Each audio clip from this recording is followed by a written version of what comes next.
After a 13-hour flight from London Heathrow, I finally landed at Boston Logan International Airport. My 3-month training at the London branch was over, and I could finally return home. My steps naturally lightened as I pulled my suitcase toward the taxi stand. My performance in England had been excellent. I had learned new investment analysis techniques and received high praise from the head office executives. This put my next promotion within reach. Charles Square, Cambridge, please, I told the driver as my mind drifted back to 10 years ago. Those days of studying desperately as a Harvard Business School scholarship student, then establishing myself as an investment analyst and climbing the corporate ladder. While my peers were buying luxury cars, I put all my income into savings, working weekends. Then, 2 years ago, I finally got my luxury condominium. That top-floor 2-bedroom apartment overlooking the Charles River was proof of my success. The real estate agent had hesitated, thinking I was too young, but my finances were perfect. The $500,000 down payment was all my own money. The mortgage-to-income ratio was comfortably low.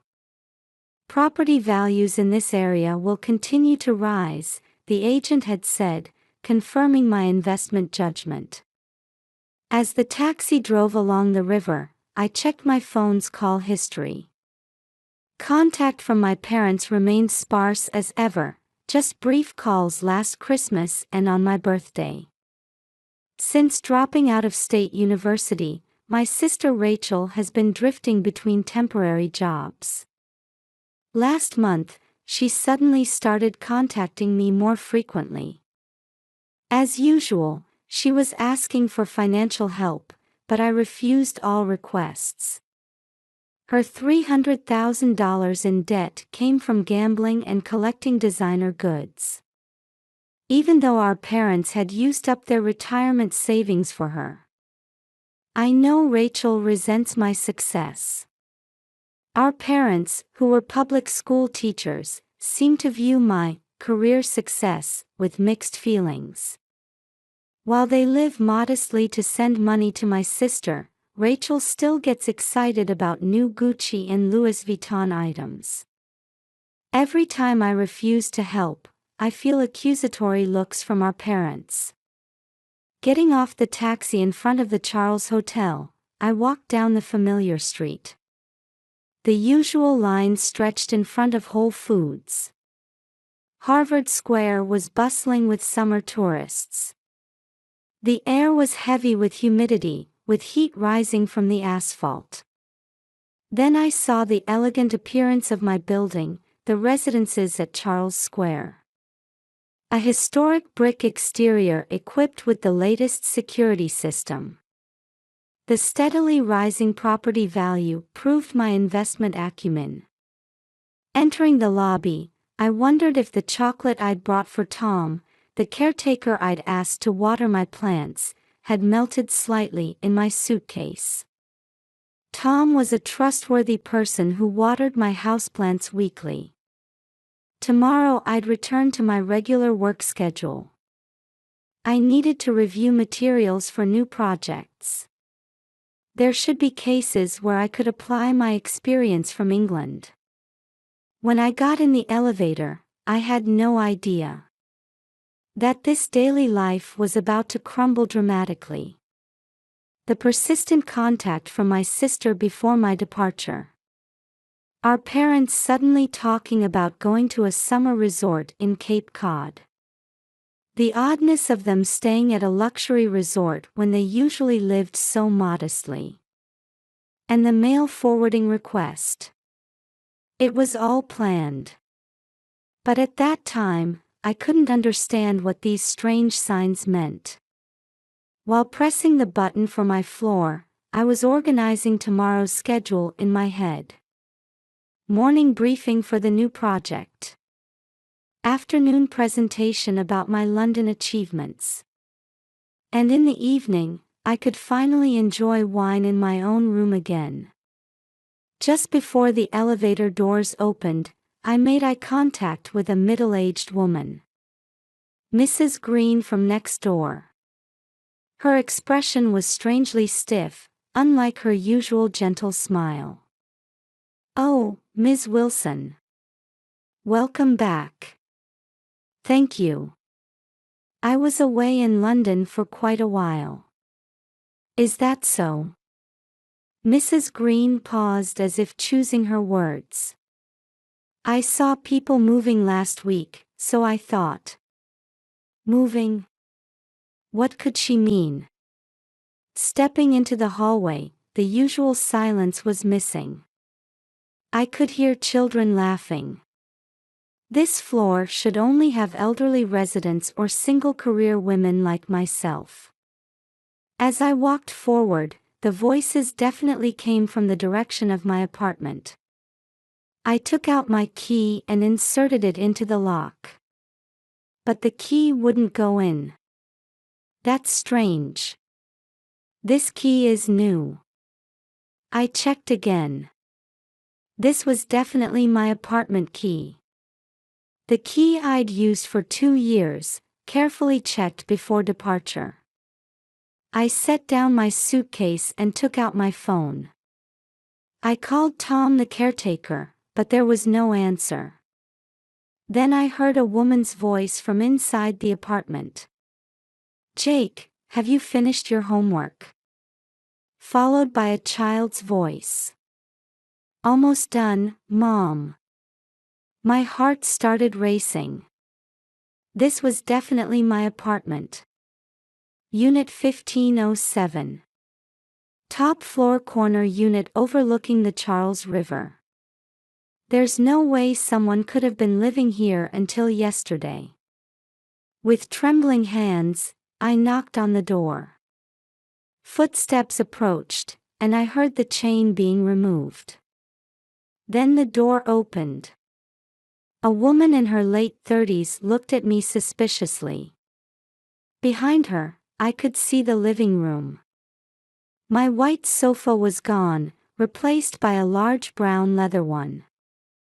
Unknown family photos hung on the walls. The houseplants, artwork, everything was different. "Can I help you?" Wariness seeped through the woman's voice. "Excuse me, this is I'm calling the police," the woman said, reaching for her phone. Something snapped inside me. "This is my home." My voice echoed in the hallway. My hands shook as I gripped my suitcase handle tightly. "Ma'am, please calm down," a tall man appeared. In a suit, probably just back from work. "We're legally renting this apartment." The man pulled out a paper from his briefcase. A rental agreement with the most recent date. My eyes fixed on the landlord's name.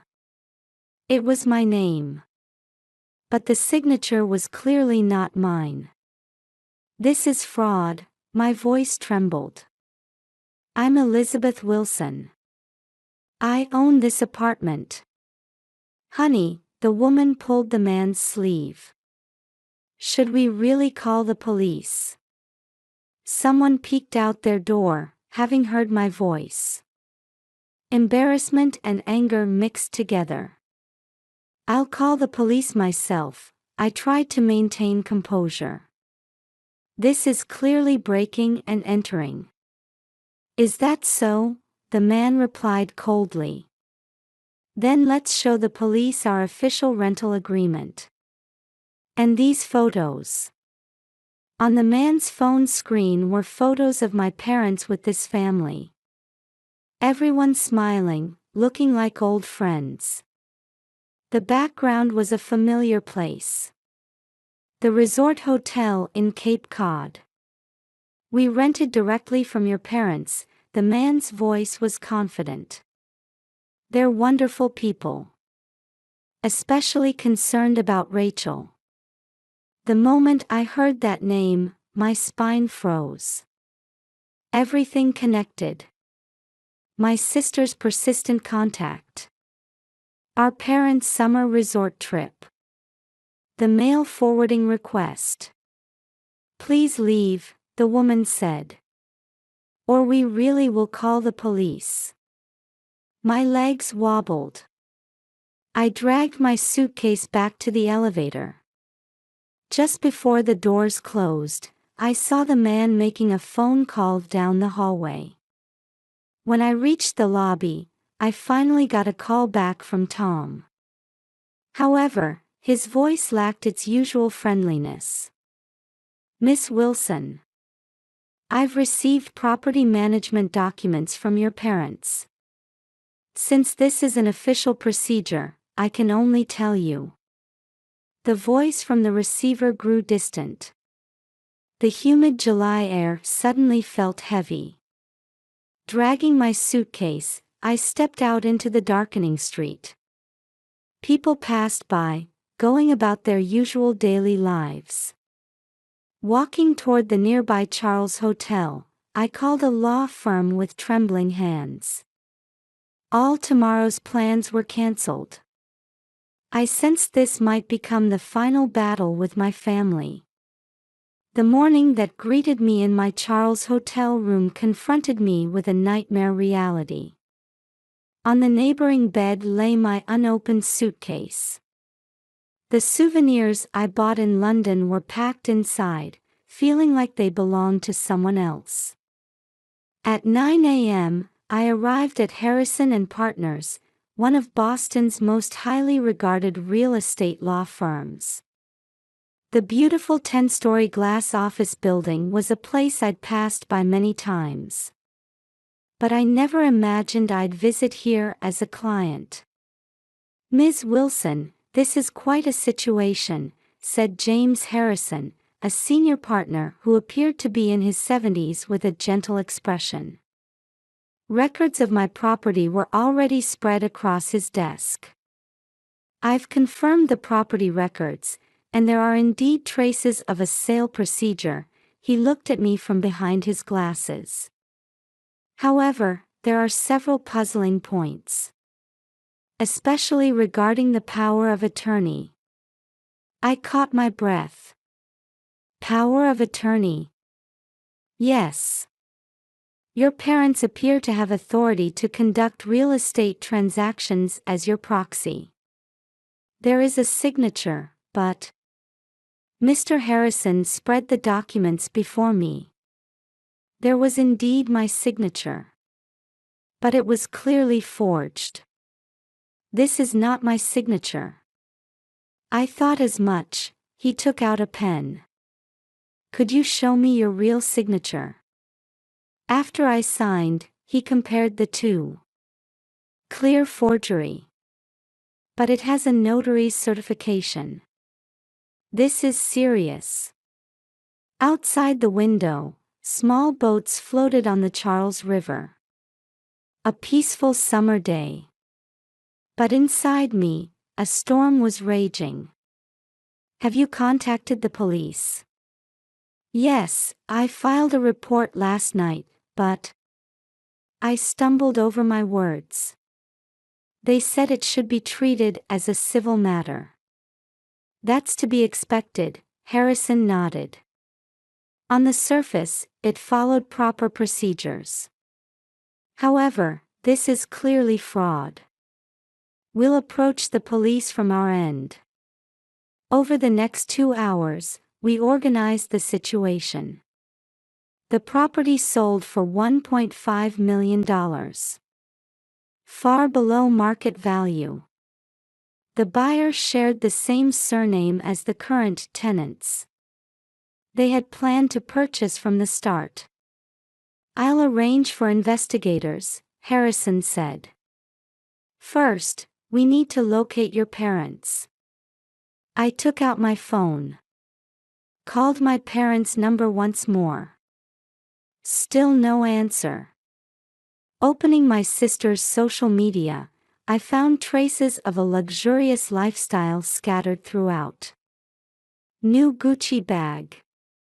Dinner at expensive restaurants. Photos at Cape Cod Beach. The dates of these posts coincided exactly with my time in London. Let's check your parents' house too. I rented a car and drove to my parents' home in western Massachusetts. A 2-hour drive. Passed by the high school where my parents once taught. But the house was deserted. Mail piled up in the mailbox, the yard overgrown.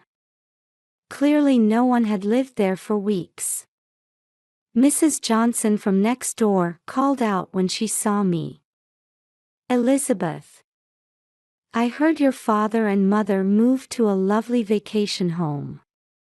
Rachel's with them too." My stomach clenched. Vacation home. My parents couldn't afford such luxury. On the way back to the hotel, I finally got a call from my sister. "Sister, I heard you're back from abroad." Her voice bore no trace of my former sister. Cold, somehow calculating. "Rachel, where are our parents?" "Don't worry," she laughed. "They're enjoying a lovely vacation right now. Not always working like you." "Can you explain about selling my house?" A moment of silence. "Ask our parents about that. It has nothing to do with me." The call ended abruptly. That night, I got the first report from the investigators. "Ms. Wilson, we've located your parents. They're staying at Ocean View Terrace, a luxury resort in Cape Cod. It appears to be quite a long-term reservation." I searched for the resort online. An ultra-luxury hotel costing over $1,000 per night. The stay would require several times my parents' former teaching salaries. "We've also obtained surveillance camera footage," the investigator continued. "Someone who appears to be your sister visits frequently. And..." He paused as if choosing his words. "They seem to have frequent meals with your current tenants as well." All the gears clicked into place. This wasn't just family betrayal. It was a calculated fraud. A clever plan targeting my assets. The next morning, new facts emerged at Mr. Harrison's office. "We've identified the notary," he said. "Appears to be an old acquaintance of your parents. And he just purchased a new vacation home in Cape Cod." Outside the window, summer rain had begun to fall. The Charles River's surface rippled as if pierced by 1,000 needles. I steeled my resolve. "Please prepare the complaint. You'll be suing your family." Harrison said carefully. "They're no longer my family." My voice was surprisingly calm. "Property built up through over a decade of effort. And more than that, shattered trust. This was betrayal that could never be forgiven." In the car heading to Cape Cod, I stared at photos sent by the investigators. My parents and sister chatting with the tenant family on the Ocean View Terrace grounds. Opening champagne at expensive restaurants. Relaxing on a private beach. Looking like old friends. 30 minutes until arrival, the driver's voice came. In the passenger seat sat my lawyer, Sarah Martin. A sharp attorney specializing in fraud cases as Harrison's right hand. Her bag contained evidence gathered over the past week. "We've tracked the flow of the sale proceeds," Sarah spread documents in the car. $1.5 million first deposited to the buyer's account. Then $500,000 to your parents' new account. $300,000 to pay off your sister's debts. The remaining $700,000 returned to the tenant's account. I closed my eyes.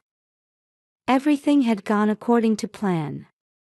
They sold my house for over $1 million below market value, using the difference to pay the perpetrator's reward and clear my sister's debts. Even securing funds for my parents' retirement. A perfect plan.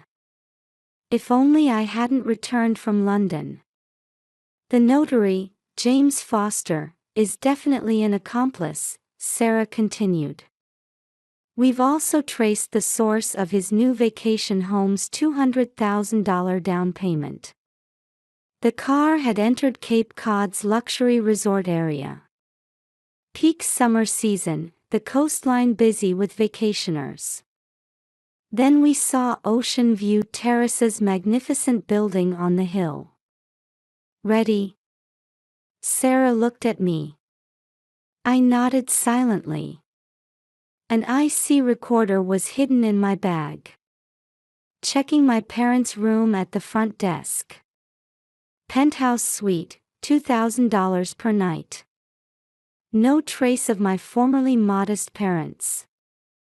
Stepping off the elevator, I immediately heard my sister's voice. Down the hall, Rachel was on the phone with someone. Right, don't worry.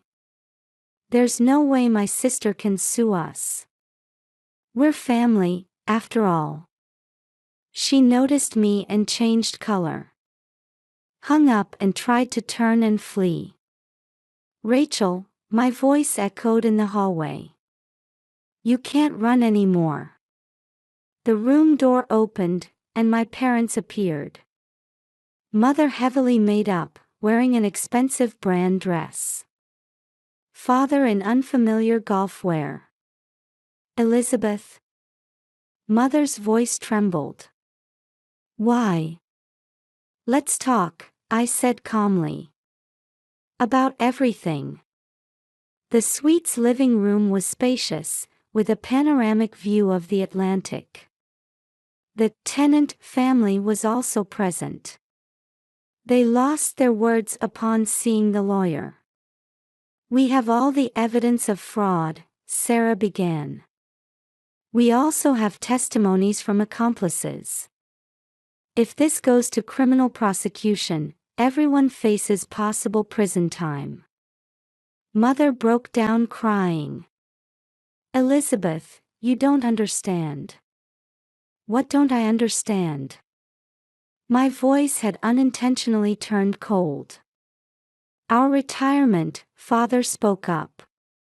A teacher's pension alone won't be enough for our future life. And Rachel's debts, Mother continued.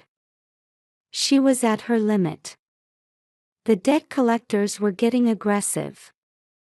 So you sold my house. You've been successful, Rachel snapped. Perfect Harvard graduate sister with a high-paying job. You never thought about us at all. Never thought about you. I raised my voice. Who kept sending money every Christmas?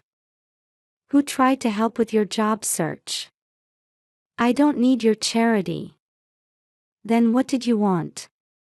My life? My everything. The room fell silent. Only wave sounds could be heard through the window. All money will be returned, Sarah said matter-of-factly.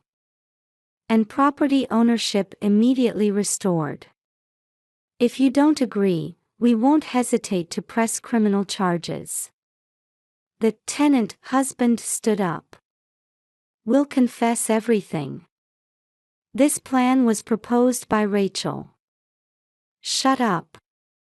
Rachel shouted. Let's end this, I sighed deeply. No need to be bound by the illusion of family anymore. My parents looked aged. The luxury brand clothes and grand suite didn't suit them. Let me say one last thing as your daughter, I looked at my parents. As teachers, You must have taught many students about the importance of honesty. How ironic that those same teachers tried to defraud their daughter's property. Mother burst into tears. Father remained bowed. Rachel stared at me with hateful eyes. Here are the documents. Sarah took contracts from her bag. Once signed, the settlement will be finalized. You'll relinquish all rights and return any wrongfully gained benefits. Outside the window, the sun was setting into the ocean. After signing, my parents and Rachel wouldn't look at me anymore. The tenant family agreed to move out within a week. As I was leaving the room, Mother called out one last time. "Elizabeth, please forgive." I didn't look back. In the car leaving the luxury resort, Sarah quietly said, "You held up well." "Yes," I answered wearily.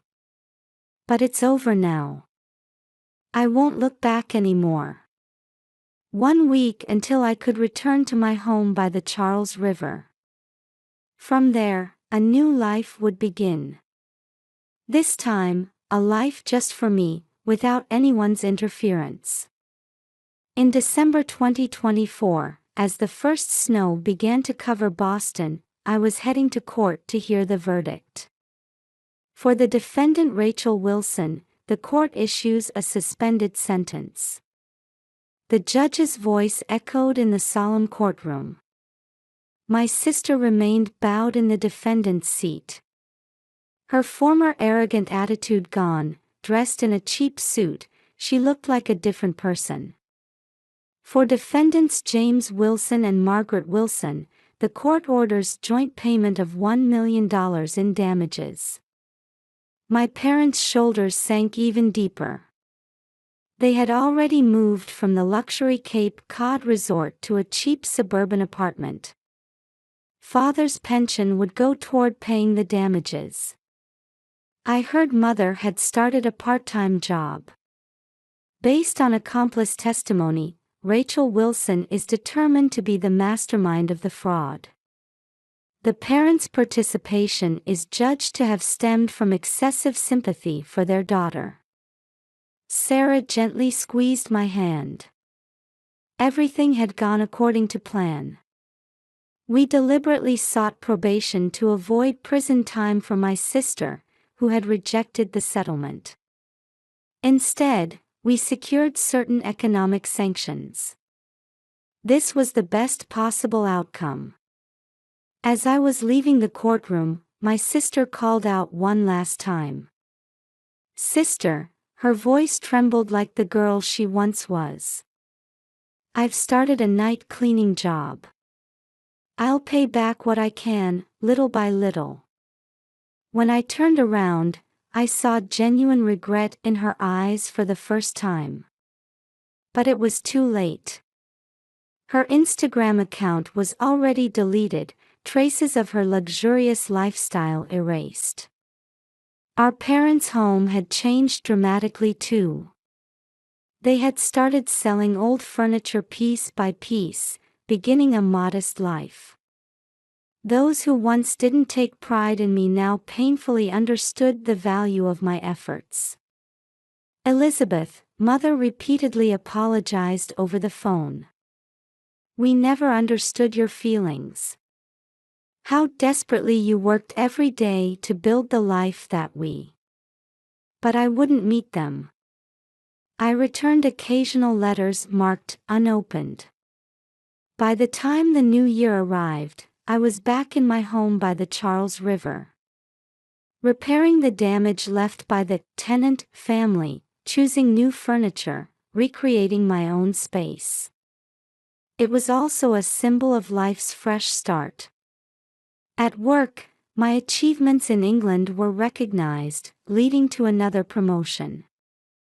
New challenges awaited as senior analyst for Asian markets. I threw myself into work, as if making up for time lost dealing with my parents and sister.